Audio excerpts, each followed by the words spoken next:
Aloha, my name is Juliann Morris, and today I will be doing my author presentation on Christopher Caravalho, and specifically on his comic book series Amakua number 3 Locked Up.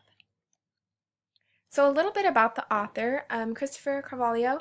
He, as a little boy, loved to draw. He also loved to read comic books. One thing that he was unable to find, however, as a child, was stories about superheroes in Hawaii. In a place that was so ethnically diverse, he assumed that there would be some comics about this place where he was growing up. However, he was unable to find any. This is when his dreams started and when he first wanted to start monocomics. But it took him quite a while until he was able to succeed and live out his dream. He first had to get a full-time job as a police officer for the Honolulu Police Department, and he's been working there for about the past 19 years. So he's a police officer by day and a comic book writer by night. Not your typical starving artist, as he does have a full-time job. So I thought that it was quite interesting that he writes about superheroes, and as a police officer, he is, in a sense, a superhero. He is the founder of Monocomics, and also he writes Amakua comic book series, and he also draws many of the images that you will see in the comic book that we're reading today. One of the most interesting aspects about his comic book series is that it does celebrate Hawaii's ethnic diversity and has introduced a very ethnically diverse team of superheroes called the Amakua Guardians of Hawaii. So a little bit about Monocomics. Besides Chris, he has some other people that he works with. One of them's also named Chris, so don't get them too confused. So the 4 people that I found on the website that create these comic books are Christopher Caravalho. He writes the scripts, and then he passes on the scripts to Chris Lohman, who then looks at what is happening, and he starts to draw up the images or the pictures that are in the book. So he starts to map out the comic book strips and lay out how it's going to go. So he's the layout artist. Then once he draws all of this out and does a rough sketch of it, then he passes it on back to Christopher Caravalho, who then finishes the layout artist sketches, makes them a little more specific and precise. Then they go to Claudia. She is a digital colorist. So the comic book that we're looking at today, Locked Up, is all in color, as are the other comic books by him. And so this is all done by Claudia, who she uses computer programs and things like that to add color to the pictures that Christopher Caravalho and Chris Lohman have created. Once that's finished, they go to Cal Nuttall, and he's a letterer. So he makes the balloons and fills in all of the words. He also edits the script and makes sure that there's not too many words on a page, and things like that. So it kind of goes back and forth between him and Christopher Caravalho until they reach an agreement about that. So something really interesting about Monocomics is that they are funded by Kickstarter, and then also from Christopher Caravalho's pocket. But Kickstart is a website that I've heard of before but did not exactly know much about. So what I learned is that it helps people to start small businesses, and basically people pledge money online in order to help somebody get a business started or get a book started, or in this case, get these comic books going, because Christopher Caravalho does have to pay the other 3 people that he has working with him, and then also printing and everything like that is a lot of work as well. So one of the incentives behind donating money to a Kickstart fund is that if you donate money, you receive rewards. So depending on how much you donate, you can receive different quantities of awards, like a pin or and everyone receives a copy of the new comic book, things like that.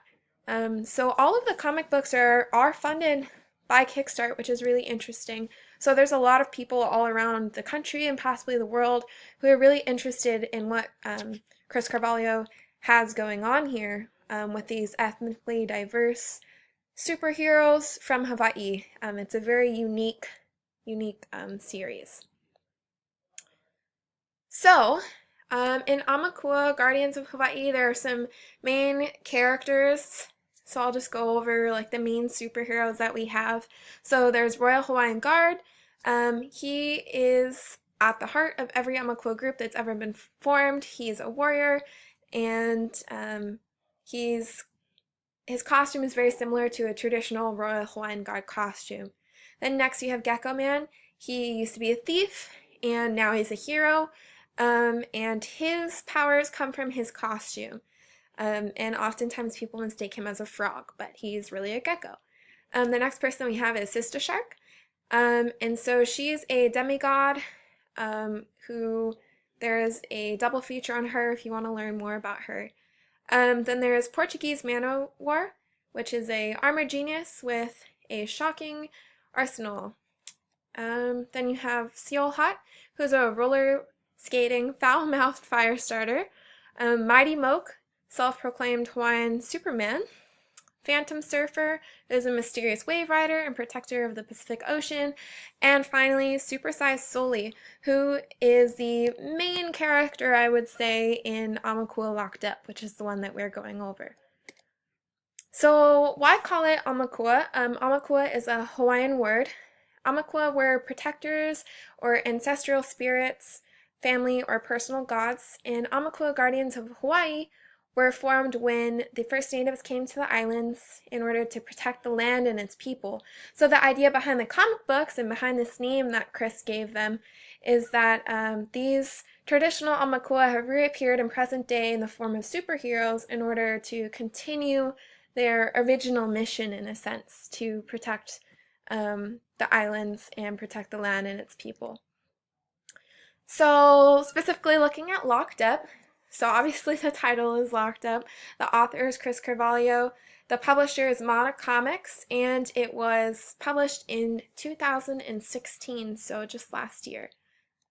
Some interesting facts about Locked Up is that Supersized Soli, who is the superhero that this number 3 is kind of based around, is actually based on a real Samoan man named Ulutuni Fa'ale Fa'umulima, who was in a sense a real-life superhero. In the first page of your comic book you can read a little bit about him and see some images of him. However, just a quick summary is he ran back into his house that was on fire in order to try to save members of his family, and in doing so he lost his life. So while reading this, you can kind of get this idea of a real-life superhero, and you can see it in the pages, and what an honor it is to that man to have his memory in something unique like this. So even in here, in the comic book, Supersized Soli's real name, Junior, he has the same name as the real life man. So just an interesting fact to look at, and you, like I said, you can read a little bit more on the inside cover of your comic book. So just a quick summary, try not to do any spoiler alerts. Supersized Soli is arrested for a crime that he did not commit, and he is put into a high security prison where he is imprisoned with powerful enemies, which he had played a hand in sending to RIP, which is the high security prison. And it is up to his superhero friends, Aumakua, to help free him, find the real criminal, and get him out of this place before he's put away for good or something awful happens to him. So, great story. So socio-historical context, where did it happen?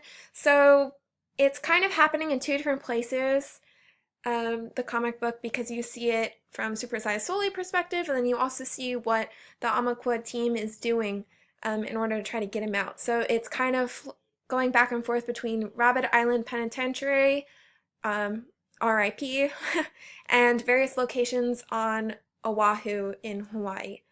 And how about when? Well, there's a couple things that led me to believe that it's very recent, probably set in 2016, because it does have a reference to Pokemon Go, which is a recent application that many of you might have knowledge of. So themes and genre. Themes that I found within this were friendship and loyalty. The team is constantly trying to get Super Size Sully out of RIP and free him. Then you also have good versus evil, which you see with the battles going on throughout. You also have justice. What is justice, and is Super Size Sully receiving justice, or is he being wrongly accused? Then you also have cultural diversity, which you see throughout. It's very interesting. So for genres, it's a comic book, and I would say superheroes, perhaps fictionalized reality because it is based on a real man. Not necessarily his life, but the idea of him. And then also action and adventure because there is quite a bit going on in this comic book. So that's all I have for today. If you have any questions, feel free to comment and let me know what you're thinking about everything. Okay, thank you. Have a great day and enjoy reading Locked Up.